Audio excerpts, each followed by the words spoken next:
हरिओम.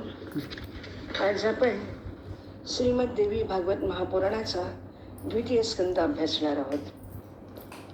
देवी भागवतम नाम पुराणम परमोत्तमम त्रैलोक्यजननी साक्षात गीयते यत्र शाश्वती श्रीमद्भागवतम यस्तु पठेत्वा शृणुयादपि श्लोकार्थम श्लोकपादम वा सयाती परमाम गतीम.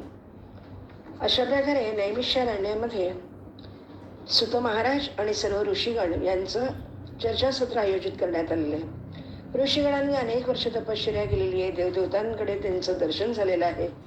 त्याने प्रसन्न करून घेतलेलं आहे. पण व्यासांचे जे शिष्य सुत महर्षी आहेत तर त्यांना अनेक अशी रहस्य माहिती आहेत आणि त्यामुळे ऋषीगण त्यांना विचारतात की तुम्ही आम्हाला काही सांगाल का की ही देवी भगवती कोण आहे, त्याच्यानंतर सत्यवती कोण होती, मत्स्यगंधा कोण होती, व्यास महर्षी कोण आहेत, तर यांच्याविषयी असं मी खूप काही ऐकलंय, तर तुम्ही मला स्पष्ट आणि सगळं व्यवस्थित सांगू शकाल का?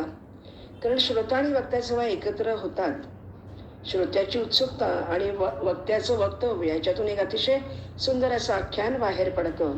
आणि तेव्हा सुतजी म्हणतात की प्रणम्य परमाम शक्तीम चतुर्वर्ग प्रदायिनीम आदिशक्तीम वदिष्यामी कथाम पौराणिकीम शुभाम.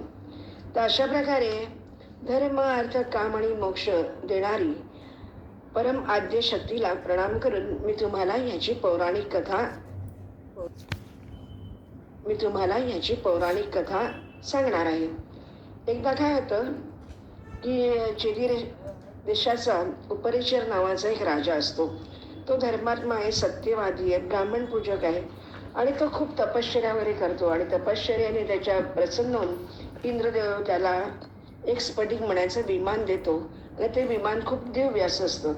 या दिव्य विमानावरती चढून चेदिराज सर्वत्र विचरण करत असे, खूप फिरत असे आणि पृथ्वीवरून वर वर वर वर वर ते विमान खूप जात असे आणि पृथ्वीला स्पर्श न होता हा सगळीकडे जात असे.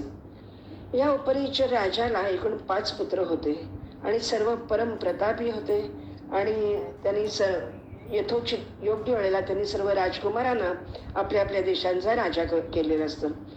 एकदा काय होतं, राजा वसूची पत्नी गिरिका जी आहे ती ऋतुकाल स्नान केलेलं असतं ती आणि तिला अतिशय इच्छा होती पुत्रप्राप्ती होण्यासाठी आणि म्हणून ती समागमाची राजाकडे इच्छा व्यक्त करते. पण इतक्यातच काय होतं की हे जे पितर असतात राजाचे, तर ते त्याला सांगतात की आता तू पहिल्यांदा एक काम कर की पहिल्यांदा तू जा आणि ह्याच्यामध्ये मृगयाला जा आणि काही तू मृगया करून ये. पण गंमत अशी होते की काही जण तरी पितृ आज्ञा मानायची म्हणून ते गिरिकाला तो तसंच सांगतो आणि तो निघून जातो. इकडे काय होतं की जरी तो गिरिकाला ठेवून जरी पुढे निघून गेलेला असेल तरी त्याचं अखंड त्याच्या मनामध्ये त्याच्या भार्येविषयी तो चिंतन करतो. असं झाल्यामुळे काय होतं, आपोआपच त्याचं वीर्यस्खलन होतं. वीर्यस्खलन झाल्यामुळे त्याला असं वाटतं की हे वीर्य खूप अमोघ आहे आणि हे फुकट जाता कामा नये आणि आपल्याला ही जी आपली पत्नी ती ऋतुमती आहे तर तिला आत्ता त्या वीर्याची अतिशय गरज आहे. कारण हे दिव्य वीर्य ज्यार्थी स्खलन झालंय त्यार्थी त्याच्या मागे काहीतरी निश्चित उद्देश असणार आणि म्हणून तो काय करतो, तिथलंच एक वडाचं पान घेतो, त्याचा द्रोण बनवतो आणि त्या द्रोणामध्ये ते वीर्य घालतो आणि तिथेच एक बाज पक्षी बसलेला असतो. त्या बाज पक्षाला तो सांगतो की हे वीर्य घे आणि तू माझ्या राजवाड्यावर जाऊन त्या गिरिकेला दे. अशा प्रकारे बाज पक्षी ते द्रोणामधील वीर्य घेतो, तो द्रोण घेतो, तोंडामध्ये चोचीमध्ये ठेवतो आणि तो आकाशामध्ये पळून जातो, म्हणजे स्वैर हे करतो. आणि मग तेवढ्यामध्ये काय होतं, दुसऱ्या बाज पक्षाचं या बाजाकडे लक्ष जातं आणि त्याला वाटतं की काहीतरी त्याला मिळालेलं आहे आणि ते आपल्यालाही खाता येईल आणि म्हणून तो त्याच्याजवळ जातो आणि त्या चोचीमध्ये दोघांचं एकमेकांच्या चोचीमध्ये म्हणजे उलथापालत होतं की हे मला पाहिजे म्हणून त्यांच्या दोघांमध्ये खूप भांडण होतं. आणि मग शेवटी जो आक्रमक झालेला असतो तो जो दुसरा बाज असतो तो ह्या पहिल्या बाजावरती आक्रमण करतो आणि एवढ्यामध्ये ते जे वीर्य असतं ते द्रोण खाली पडतो. आता इकडे गंमत असतो आणि ते वीर्य खाली पडल्यामुळे आता दोन्ही बाजांना काही काम उरलंच नाही, कारण कोणालाही आता ते भक्ष्य वापरता येणार नसतं, कारण ते यमुनेच्या नदीमध्ये जाऊन पडतं. आता इकडे घटना दुसरी अशी होते की त्याच वेळी अद्रिका नावाची अप्सरा जलामध्ये निमग्न होऊन ती जलक्रीडा करत असते ती जलक्रीडा करत असताना ती अतिशय कामुक होते. कारण तिने एकदा काय होतं, तिथे बसलेली असताना संध्यावंदन करणाऱ्या एका ब्राह्मणाकडे तिचं लक्ष जातं आणि तो ब्राह्मण तेजपुंज असतो आणि तिला असं वाटतं की ती म्हणजे अतिशय कामूक झालेली असते आणि म्हणून ती त्या ब्राह्मणाचा त्याचं धोतर पकडते आणि त्याला ओढते. पण हा जो ब्राह्मण असतो त्याला अतिशय राग येतो आणि तो म्हणतो की मी आता स्नान संध्या करतो आहे आणि तू माझ्या ध्यानामध्ये विघ्न घातलेस आणि म्हणून मी तुला शाप देतो की तू मासोळी होऊन राहशील. आणि मग तिला अतिशय वाईट वाटतं. ती अद्रिका नावाची जी रूपवती श्रेष्ठ अप्सरा असते तर तिला मासोळी व्हायला लागतं.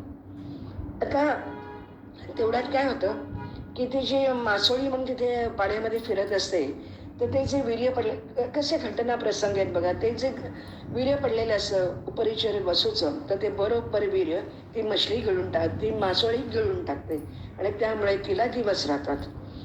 आणि मग काय होतं, काही वर्ष गेल्यानंतर, काही काळ निघून गेल्यानंतर, 10 महिने झाल्यानंतर एक कोळी येतो आणि तो काय करतो, ती मासोळी असते ती जाळ्यामध्ये घेतो, पाहतो आणि बघतो तर अरे बापरे, ही मासोळी तर गरोदर आहे, गर्भ आहे तिला, आणि म्हणतो तिला काढतो बाहेर आणि त्या मासोळीचा अगदी अलगद पोट फाडतो, चिरतो तिचं आणि पाहतो तर अद्भुत असे 2 बालक, एक मुलगा आणि मुलगी त्या मासोळीच्या पोटामध्ये असतात.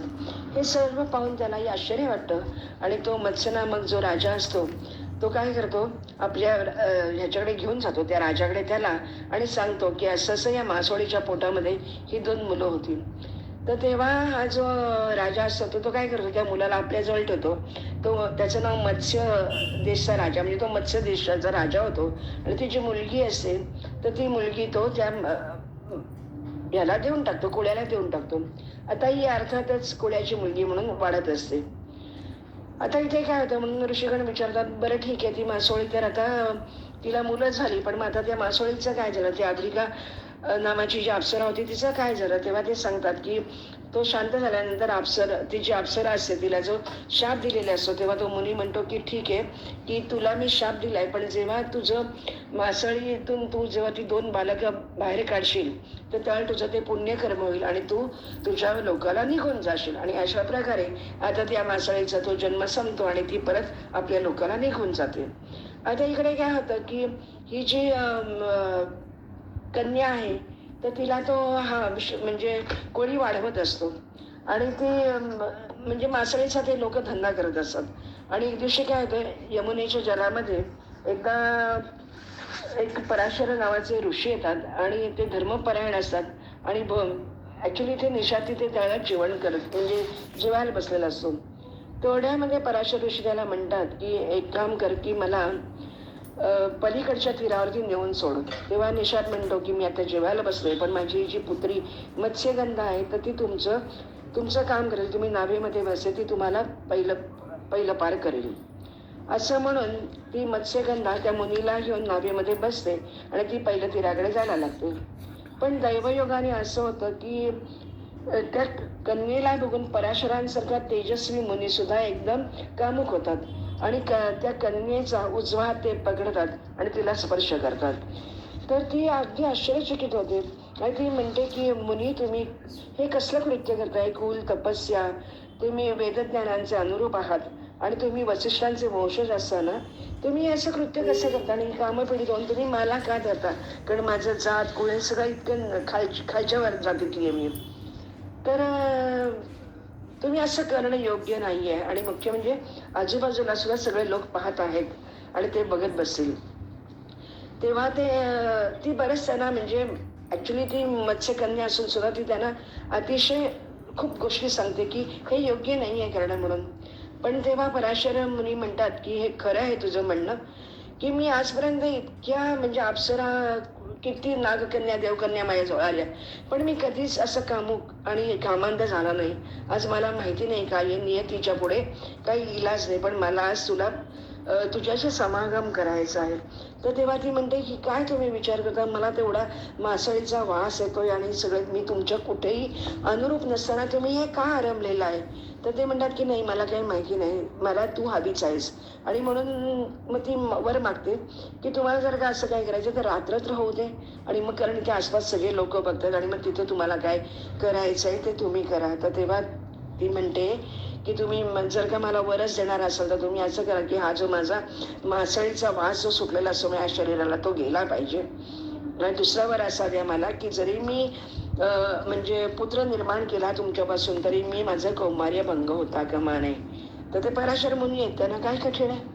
तर म्हणून ते म्हणतात की ठीक आहे, काही हरकत नाही. म्हणून ती नाव अशी पुढे पुढे जाते आणि नाव मध्यवर्ती गेल्यानंतर ते अतिशय प्रचंड प्रमाणात धुकं निर्माण करतात त्या ह्याच्या बाजूला. म्हणजे ती जी नाव असते त्या नावेच्या आसपास संबंध दुःख तयार करतात आणि त्यावेळी सगळीकडे अंधेरा काळोख पसरून जातो आणि पराशर मुनी हिला भोगतात आणि मग ते सांगतात की तुला एक अतिशय दिव्य उत्तम आणि खूप मोठा असा वेदांचं ज्ञान सांगणारा असा तुला एक पुत्र जन्माला येईल आणि त्याचं नाव व्यास असेल. आणि असं म्हणून ते पराशर मुनी यमुना नदीमध्ये स्नान करतात आणि निघून जातात. आता सत्यवती काय करते, सत्यवतीला यमुनाच्या द्वीपामध्ये तिला सुंदर पुत्राला ती जन्म देते आणि जन्म देता क्षणी ते जो तेजस्वी पुत्र म्हणजे दुसरा कोणी नाही तर व्यास महर्षी असतात आणि ते तिला सांगतात की मला मातेच्या गर्भातून बाहेर यायचं होतं आणि म्हणून हे पराशर मुनीने तुझ्याबरोबर समागम केलेला आहे. पण मला तुला समागम केलेला आहे पण मला तुला कुठल्याही प्रकारात अडवायचं नाही.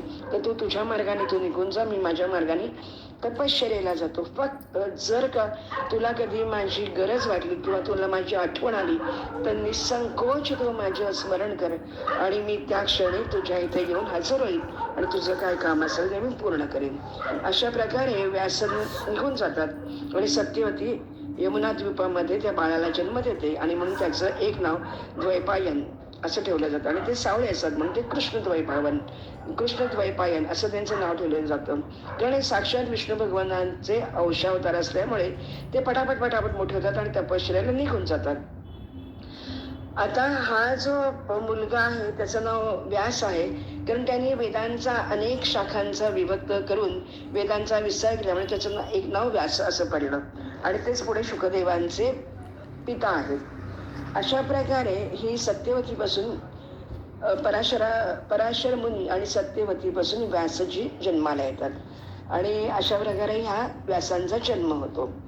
आणि मग आता दुसऱ्या ह्याच्यामध्ये त्याने विचारलं, ऋषीगण म्हणाले की राजा शंतनू, गंगा आणि भीष्म यांची पण तुम्ही काही कथा आम्हाला सांगाल का. तर तेव्हा ते म्हणतात की शंतनू आणि गंगा यांच्याबद्दल मी सांगतो की काय होतं, राजा शंतनूची पहिली पत्नी गंगा आहे आणि त्याच्यापासून भीष्म जन्माला आलेला आहे. काय होतं, स्वर्गामध्ये इश्वाकुलामध्ये महाभीष नावाचा एक सत्यवती धर्मात्र आणि चक्रवर्ती राजा राहत होता आणि त्यांनी हजारो अश्वमेध यज्ञ आणि 100 आणि जास्त वाजपेयी यज्ञ केले आणि त्याच्यावरती प्रसन्न झाल्यामुळे त्याला स्वर्गामध्ये कधीही जायला परवानगी होती. असाच एकदा राजा महाभीष ब्रह्मलोकामध्ये येतो. आता हे शंतनूचं पहिलं नाव महाभीष आहे. तर तो ब्रह्मलोकामध्ये तिथे ऑलरेडी प्रजापतीच्या सेवेमध्ये म्हणजे ब्रह्मदेवाच्या सेवेमध्ये अनेक देवता आलेले असतात.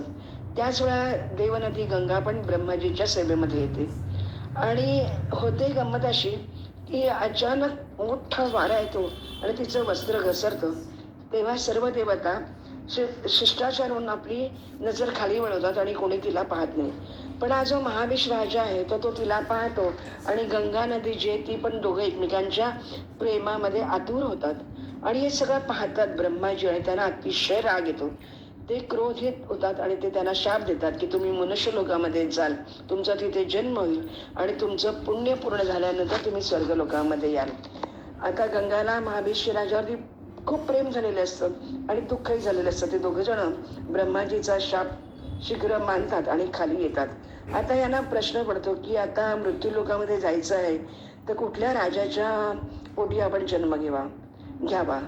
तर अशा प्रकारे असा विचार चाललेला असताना पुरुवंशीचा प्रतीप नावाचा एक राजा असतो आणि त्याच्या पोटी हे महाभीष म्हणजे पुढचं नाव म्हणजे शंतनू जन्म घेतो.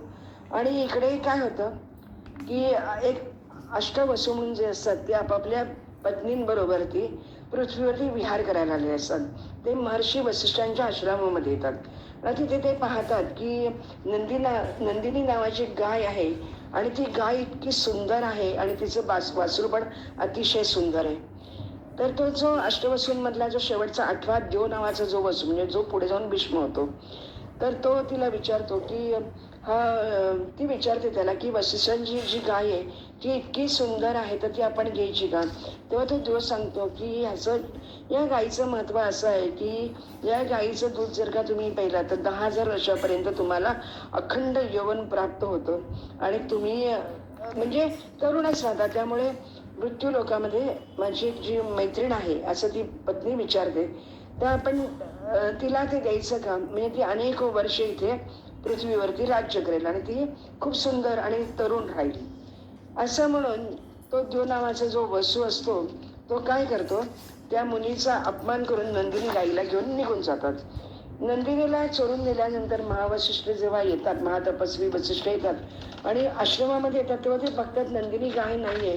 इथे तिथे शोधतात पण ती सापडत नाही.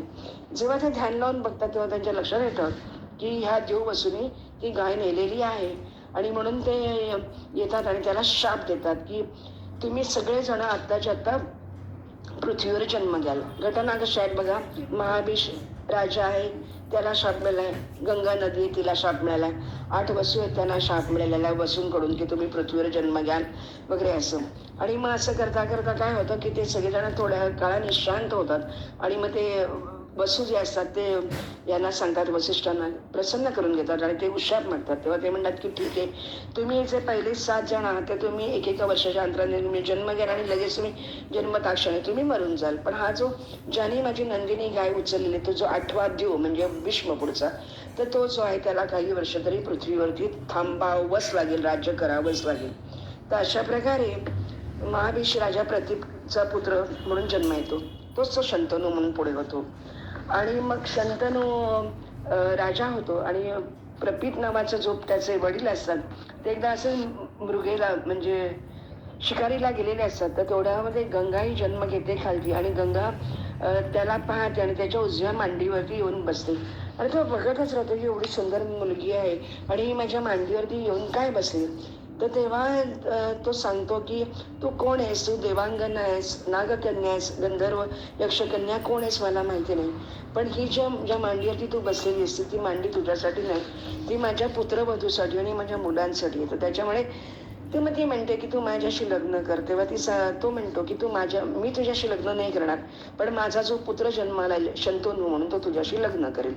आणि अशा प्रकारे ती गंगा वाट पाहत बसते आणि यथाकाळ शंतनू राजा प्रपिताचा जो पुत्र आहे शंतनू म्हणजे जो महाबीज राजा आहे तो जन्म घेतो आणि असाच शिकारीला गेलेला असतो. शिकारीला गेल्यानंतर तो तिथे असं फिरत फिरत गंगा नदीच्या तटावरती येतो आणि त्याला खूप तहान वगैरे लागलेली असते आणि तो बघतो तेवढ्यामध्ये अतिशय सुंदर अशी एक नवयौवनाची तरुणी तिथे येते आणि त्या शंतनूशी बोलते आणि त्याला म्हणते की म्हणजे त्यांच्या आपापसात वार्तालाप होतो आणि शंतनूही तिच्या प्रेमात पडतो.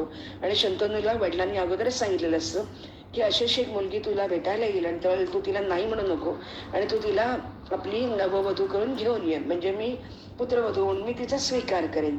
आणि म्हणून राजा शंतनू त्या गंगेला स्वीकारतो आणि घेऊन येतो. पण तेव्हा गंगा त्याला सांगते की हरकत नाही, मी तुझ्याशी लग्न करीन, पण माझी एक अट आहे की मी जे काय करेन चांगलं किंवा वाईट काही कृत्य केलं तरी तू मला अडवायचं नाही, तू मला नाही म्हणायचं नाही आणि ज्या क्षणी तू माझ्याविषयी म्हणजे वावगं वागशील त्या क्षणी मी तुला सोडून निघून जाईल. तर हा राजा शंतनू खूप कामांधा झालेला असतो, त्याला ती गंगा फार आवडलेली असते आणि म्हणून तो म्हणतो की ठीक आहे, मला तुझ्या अटी मान्य आहेत आणि म्हणून तिच्याशी लग्न करतो आणि तो राजवाड्यात येतो. अनेक वर्ष हे लोक समागम करतात, मजा करतात, आनंद घेतात आणि मग समयानुरूप एक एक एक एक पुत्र करत त्यांना 7 पुत्र होतात. आता ही मी अट घेतलेली असते की मला विचारायचं नाही, म्हणून तिला जेव्हा पहिला मुलगा होतो तेव्हा ती तो मुलगा उचलते आणि गंगा नदीमध्ये म्हणजे स्वतःकडे असते फेकून देते त्याला. तर राजा आश्चर्य करतो, दुसरा होतो, तिसरा होतो, करता करता 7 पुत्रांना ती नदीमध्ये ढकलून देतो. तेव्हा राजा मात्र खूप चिंतेत पडतो आणि तो म्हणतो की ही तर माझा सगळा वंश संपवायला लागलेली आहे, ही कुलटा ही आहे तरी कोण, आणि मी का हिच्या प्रेमामध्ये पडतो. आणि तो तिला वाटेल तसं बोलतो. आणि तो तेव्हा ही 8व्या मुलाच्या गर्भ तिने धारण केलेला असतो.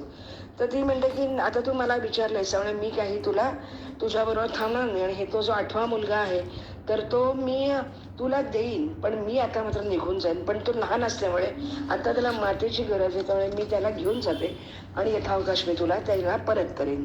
आणि मग तेव्हा ती त्याला सांगते की तुला माहिती नाही मी कोण आणि तू कोण आहे. आपण पूर्वी स्वर्ग लोकातले महाबीश राजा आणि मी गंगा नदी आहे, आणि आपल्याला शाप ब्रह्माने दिल्यामुळे आपण खाली आलेलो आहोत. पण तरी सुद्धा आपल्याला आपापलं कार्य करून पुण्य जमा करून आपल्याला परत स्वर्गामध्ये जायचंय. तर अशा प्रकारे हा त्यांचा वार्तालाप होतो आणि तो त्या बाळाला घेतो आणि तो तिच्याकडे देऊन टाकतो. आणि मग तो ह्याच्यामध्ये येऊन बसतो, राजवाड्यामध्ये येऊन बसतो. आणि त्याला खूप वाईट वाटत असतं की अरे एवढी लग्न म्हणजे आपल्याला मुलं झाली पण आपण संतानहीनच राहिलो. आणि मग काही वर्षांनी तो येतो आणि मग तो एकदा असंच शिकारीला गेलेला असतो आणि तिथे एक तो मुलगा खूप छान बाण वगैरे युद्ध करत असतो, बघत असतो तो की एवढा मुलगा कोण आहे छान आहे वगैरे असं. आणि तो तेवढ्यामध्ये त्या मुलाशी बोलायला जाणार, तेवढ्या तो मुलगा अंतर्धान पावतो. तेव्हा तो भगवतीची आराधना करतो आणि विचारतो, गंगेला आठवण करतो, गंगेचं स्मरण करतो आणि विचारतो ही कोण आहे. तेव्हा गंगा तशीच परत प्रकट होते आणि त्याला सांगते की हा तुझाच मुलगा आहे, हा गांगे नावाने प्रसिद्ध, त्याचं एक नाव भीष्म असेल, देवव्रत असेल, आणि आता तो मोठा झालाय. वसिष्ठांकडे मी त्याचा सांभाळ करायला दिला होता आणि तो धनुर्वेद आयुर्वेद सर्व सर्व विद्यामध्ये तो पारंगत आहे आणि तर तू त्याला घेऊन जाऊ शकतोस. आणि अशा प्रकारे भीष्म आता शंतनूच्या राजवाड्यामध्ये राहायला लागतो. आता यथावकाश भीष्माला अनेक विद्या शिकवल्या जातात आणि तो असा बऱ्यापैकी मोठा होत जातो. आणि शंतनूला नेहमीच सवय असते की त्याला शिकारीला जायचं असतं. आणि एकदा असं शिकारीला गेलेला असतो यमुनेच्या काठी, आणि यमुनेच्या तीरावरती एक अतिशय सुंदर लोभस पण अतिशय मळकट्ट कपडे घातलेली पण अतिशय सुंदर मुलगी तिथे बसलेली दिसते. आणि तेव्हा त्याला वाटतं ही कोण आहे, मानवी स्त्री आहे, देवांगना आहे, नागकन्या आहे, गंधर्वकन्या हे तरी कोण, म्हणून तो तिला विचारायला जातो. आणि तेव्हा ती सांगते की मी निषाद कन्या आहे आणि मी इथे म्हणजे मी नाव चालवते आणि माझा हाच आमचा व्यवसाय आहे आणि मी निषाद राजाची कन्या असल्यामुळे मी इथेच थांबते नेहमी, आणि मी सगळ्या नावेमध्ये घालते आणि लोकांना पहिल्या तीराकडे घेऊन जाते.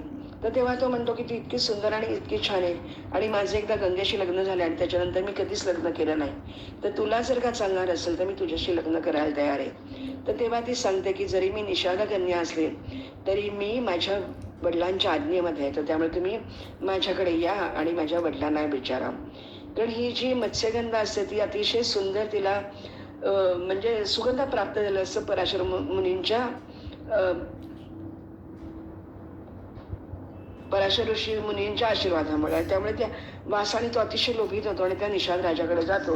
आणि तो निषाद राज त्याला बघतो आणि तो म्हणतो अरे वा शंतनू तो आलाय, म्हणून तो त्याचा आदर सत्कार वगैरे करतो. आणि मग प्रत्यक्ष यांची बोलणी सुरू होतात. शंतनू राजा म्हणतो की म्हणजे मी अजून दुसऱ्या मुलीशी कोणाशी लग्न केलेलं नाही, तर तुझी ही मुलगी जर का मला दिलीस तर मी तिला सुखेने मग म्हणजे राणी बनवेन. तेव्हा तो निषाद राजा म्हणतो की काही हरकत नाही, की देण्यासारखी आणि उपभोग घ्यायची वस्तू आहे ती मी तुला आनंदाने दान करतो, पण माझी एक अट असेल की माझी जी ही मुलगी आहे तर तिचाच पुत्र राज्यावरती बसेल, दुसरा कोणी चालणार नाही. हे ऐकल्यावर तो अतिशय दुःखी होतो, कारण शंतनू राजाला आधी भीष्म आहे आणि भीष्माला त्यांनी ऑलरेडी राजगद्दीवर बसवलेलं असतं. आणि म्हणून तो घरी येतो आणि अतिशय विमनस्क अवस्थेत असतो. दिवस नाही रात्र नाही, राजा नाही प्रजा नाही, तो अगदी कोंडून घेतो स्वतःला. तेव्हा भीष्म त्याला पाहतो आणि त्याला खूप वाईट वाटतो. आणि भीष्म म्हणतो की महाराज तुम्ही असे का बरं विमनस्क अवस्थेत, मी तुमचा पुत्र असताना तुम्ही असं करू नका. कारण रामाने जसं राजासाठी वनवास केला, हरिश्चंद्रासाठी जसं रोहिताने काम केलं, अशा अनेक उदाहरणं आपल्याकडे असताना तुम्ही का बरं चिंतिता, तुमचं चिंतेचं कारण सांगा आणि मी कोणाला युद्ध करायचं असेल तर त्याच्यातून मी युद्धात त्याला पराजित करीन आणि तुमच्याकडे ते आणून देईन सर्व. तेव्हा राजा म्हणतो की एक लक्षात ठेव, तू मला एकमेव मुलगा आहेस, पण आणि आपण क्षत्रिय आहोत, जर का तू युद्धामध्ये कधी मारला गेलास तर परत मला पुत्र नाही आणि म्हणून मला ती काळजी लागलेली आणि म्हणून मी असा अतिशय दुःखी आहे. तर तेव्हा भीष्म म्हणतो की मग आता तू काय करायचं, पण तू सर्व मंत्र्यांना वगैरे बोलावतो तिथल्या, आणि मंत्र्यांकडे बी शंतनू राजाची इच्छा काय आहे तो ऐकून घेतो, आणि तो प्रत्यक्ष स्वतः भीष्म तिथे जातो निषादाकडे आणि त्याला सांगतो की तुझी मुलगी आहे ती माझी माता म्हणून होईल. तेव्हा तो निषाद म्हणतो की माता कशाला, तू त्याला बायको म्हणून स्वीकार की त्याच्यामुळे हिचाच पुत्र तो राजगद्दी सांभाळेल. पण तेव्हा तो म्हणतो की नाही, मी नक्कीच राजगद्दी सांभाळणार नाही, पण माझ्या वडिलांनाही पसंत असल्यामुळे ही त्यांचीच पत्नी होईल आणि माझी माता होईल, आणि मी तुम्हाला सांगतो मी राजगद्दी घेणार नाही. तेव्हा तो म्हणतो की कशावरून तू उद्या दुसरं लग्न करशील आणि मग पुत्र होईल. तेव्हा तो विश्व प्रतिज्ञा करतो की मी हा जन्म अविवाहित राहीन आणि हिचाच मुलगा पुढे जाऊन राजा होईल. अशा प्रकारे त्या दोघांचं आता लग्न होतं. आणि लग्न झाल्यानंतर शंतनूला सत्यवतीस बरोबर त्याचं लग्न झाल्यानंतर चित्रांगद आणि विचित्रवीर्य अशी नावाचे 2 पुत्र त्यांना होतात. आणि यथावकाश्रय चित्रांगद आणि विचित्रवीर्य कालवश होतात. आता हे जे चित्रांगद आणि विचित्रवीर्य असतात तर त्यांना ते गेल्यानंतर काय होतं, तर परत म्हणजे राजसिंहासनावरती कोणीच नाही. आणि म्हणून सत्यवतीला आता प्रश्न पडतो की आता काय करायचं. आणि म्हणून सत्यवती त्या व्यासांची आठवण काढते आणि मग ती व्यासांना म्हणते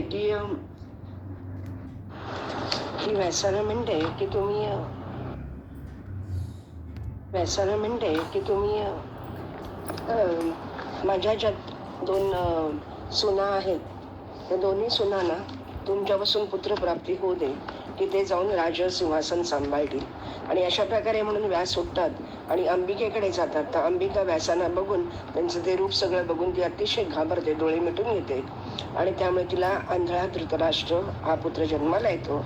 आणि अंबालिका म्हणून जी दुसरी त्यांची सून असते तिची, तर ती बघते व्यासांना आणि खूप घाबरून जाते, आणि तिने पांढरं चंदन लेपन केलेलं असतं शरीराला, ती पण अतिशय घाबरते, थरथरते, आणि त्याच्यामुळे तिला पंडुरोग झालेला पांडू नावाचा पुत्र जन्माला येतो. हे सगळं बघून त्याप्रमाणे काय होतं की धृतराष्ट्र आणि पंडू असे 2 मुलगे जन्माला येतात. आणि त्याच वेळेला ती मग शेवटी तिसऱ्यांदा सांगते की तुम्ही परत एकदा प्रयत्न करा, कारण राजसिंहासनावरती तेवढा सशक्त राजा हवा ना. आणि म्हणून ती परत सुनेला आग्रह करते. तेव्हा सून अतिशय हुशारी करते आणि आपल्या दासीला पाठवते आणि तिला सांगते की तुला हे सगळं केलं पाहिजे. आणि तिच्यापासून त्याला विदूर नावाचा एक अतिशय निपुण राजनीतिज्ञ असा पुत्र जन्माला येतो. आता यांचा संसार आता पुढे कसा होतो, तर धृतराष्ट्राला गांधारीपासून 100 पुत्र जन्माला येतात. आणि त्याची अजून एक धृतराष्ट्राची एक वैश्यकन्या असते पत्नी म्हणून, आणि तिच्यापासून युत्सु नावाचा मुलगा जन्माला येतो. आणि आता इकडे आता धृतराष्ट्र आंधळा असल्यामुळे अर्थातच जरी धाकटा असला पंडू तरी पांडू राज्यावरती बसतो आणि तो राजा म्हणून संबंध प्रजेचं पालन करत असतो. पांडूला अतिशय शिकारीचा नाद असतो आणि पांडू एक दिवशी असंच वनामध्ये जातो आणि वनामध्ये गेल्यानंतर तो खूप आत जातो आणि एका ठिकाणी